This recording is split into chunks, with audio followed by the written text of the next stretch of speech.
So you talked about digital divide. Um, the statistics show that more and more the digital divide is an economic divide. It's people who lack the financial resources, and there's also obviously an element of people who don't have the skills or who simply do not want to be online. And what we're seeing is that not being online is becoming increasingly more costly or more difficult and more negative for people. So the digital divide, on the one hand, is reducing because more and more people are coming online and being able to participate. But those who aren't online, either by choice or by circumstances, are being more disadvantaged as things move more and more online. Um, what's your thoughts on how do we address this digital divide, and how do we make some real progress on people who want to be online being able to be online?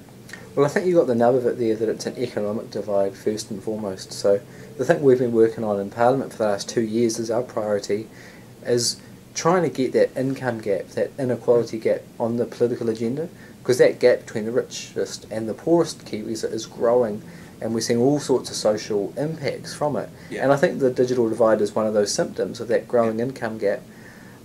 And we've talked about the role of the access to information, the ability to engage politically, Yeah. but it's also culturally and entertainment. Yeah. And some people literally are just missing out. Yeah. So there's a mix of things from schools, to ultra-fast broadband and people's ability to access good quality internet. But it's also that income gap, which I think is just critical. So some households literally are just struggling to provide food on the table. Engaging with the internet and the digital world is simply a luxury, and that's not the sort of vision I have for the country. So is it better for people to focus on lifting the economic resources that people have, and so you have a trickle down effect of then people going online, or is there also, in addition to that, actually much more direct action where yes, you recognize it's an economic divide, but you take a number of steps so that people who can't afford to be online are provided with ways to get online? So I do think there's a sense of there's such a big problem, and you could just sit back and say, well, the digital divide will solve itself when the economic divide, but that's like world peace kind of stuff. Do we need some real concrete steps to start at least getting people online who want to be online now? Well, I think the digital divide is a symptom of a bigger picture. So primarily we've got to target that income gap, that inequality gap. Because it's not just digital access, it's actually access to food and education. But you're right, there's all this other stuff you need to do as well. So I mean, one issue I worked on last year was free access to libraries, because councils are facing big fiscal cuts. And some libraries were introducing per book charges, which is bad if you support freedom of access to information, which I do. But also more and more libraries are charging for internet access in libraries, and actually it's an amazing service they provide to give people that can't access the internet because they don't have it at home. Cyber cafes aren't as prevalent as they used to be, so sometimes it's the only place you can go. So for example, the government, I believe, could be financially supporting libraries and councils to actually provide free internet access. I think it's about education in schools, because some kids just don't know how to use it. Even though my 3-year-old can operate a PlayStation and navigate YouTube to find Thomas the Tank Engine videos, some kids don't know how to do it. And we're creating a two-step New Zealand where some people can access that information. They've got the tools to find what they need to find, to do the work they need to do, and some people can't, which means they're going to get stuck in either on a benefit or in absolute menial work.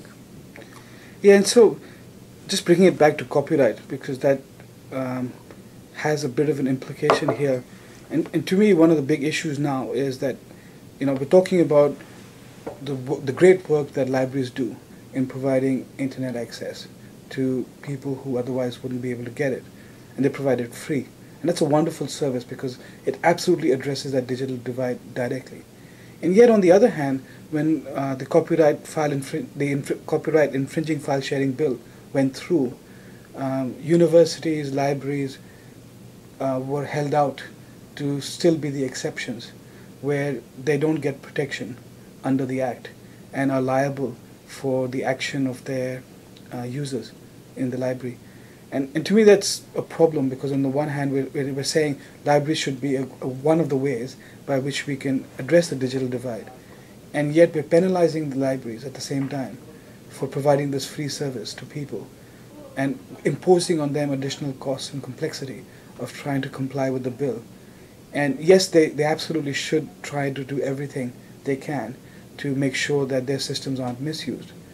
But it just seems to me wrong that people we are encouraging to provide free internet access, we're also imposing on them this additional liability under the Copyright Act.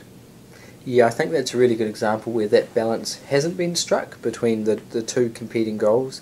And I think the sad outcome is going to be that libraries are going to just reduce the amount of internet they provide, or in some cases maybe drop it full stop. I mean, it's going to be really hard for them, because often librarians are people that are passionate about providing access to information.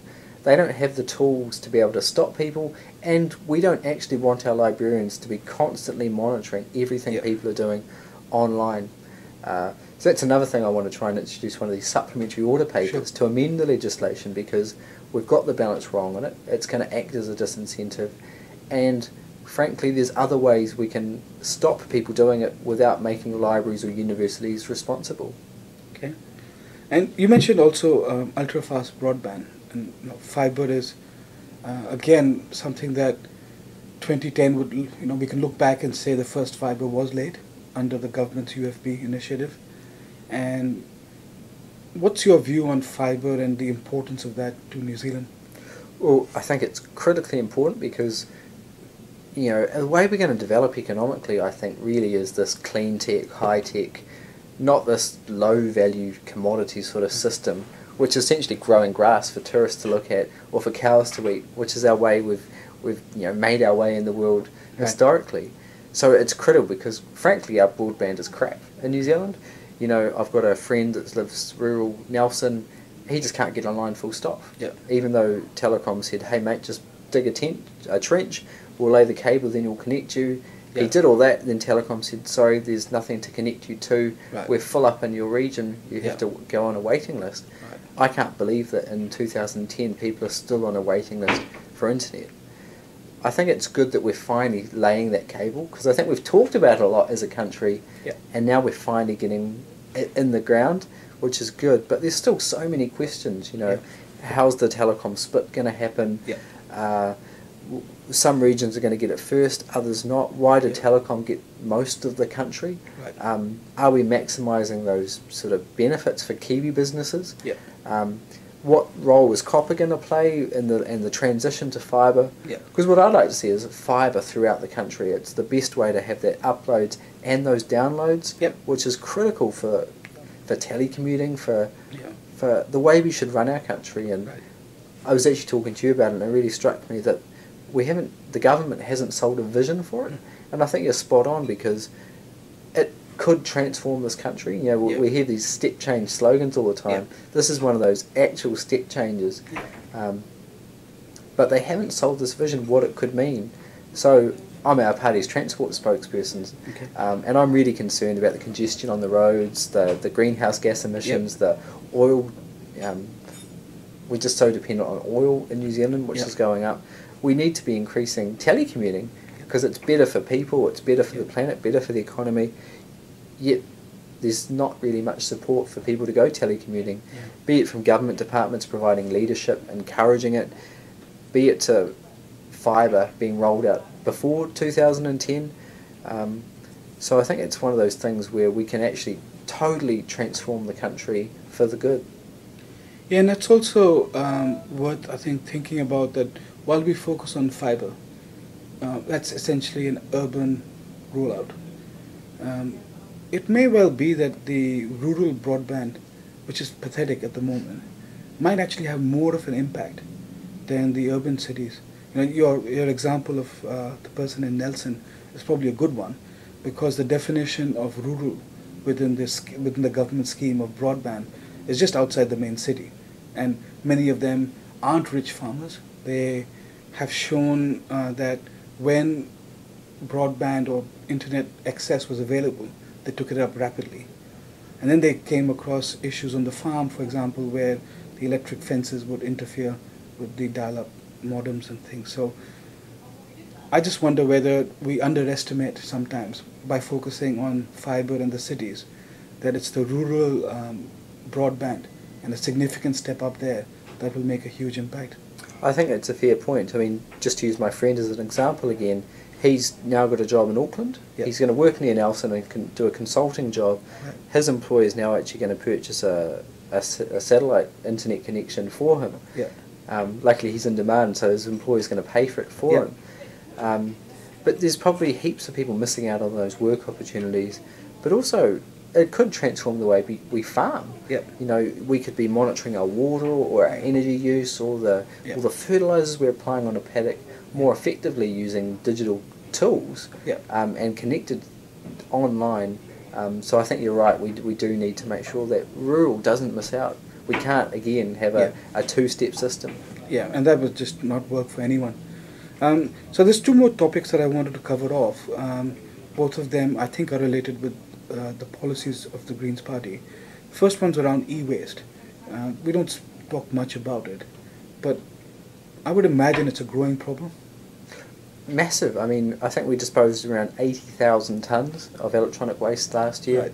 There's some estimates are there's 250,000 computers and 800 cell phones sitting around.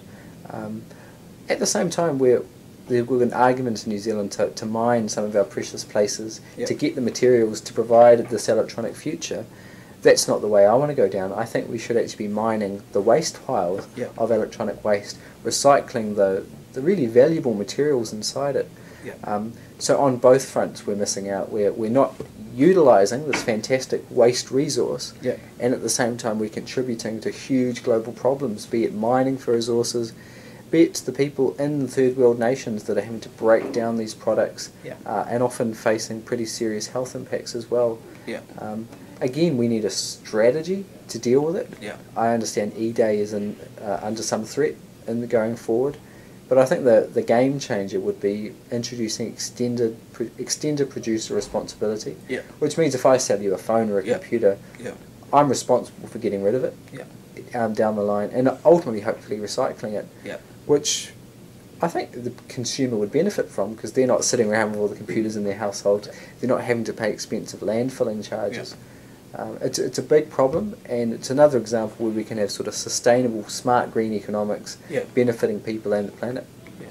It's interesting because Internet New Zealand supports financially and otherwise the 2020 Communications Trust, who runs Edai, and some of the discussions were around Edai is like a once in a year sort of event, and what we really need are those strategies where e-waste is managed all the time. Sorry. It's sort of like making everyday Edai. We had a big victory a couple of years ago getting the waste bill through Parliament, which was pioneering in some respects. The Labour government watered down other respects, but at least we're starting in the right direction, because to be honest, we've been decades behind what Europe and other countries are doing.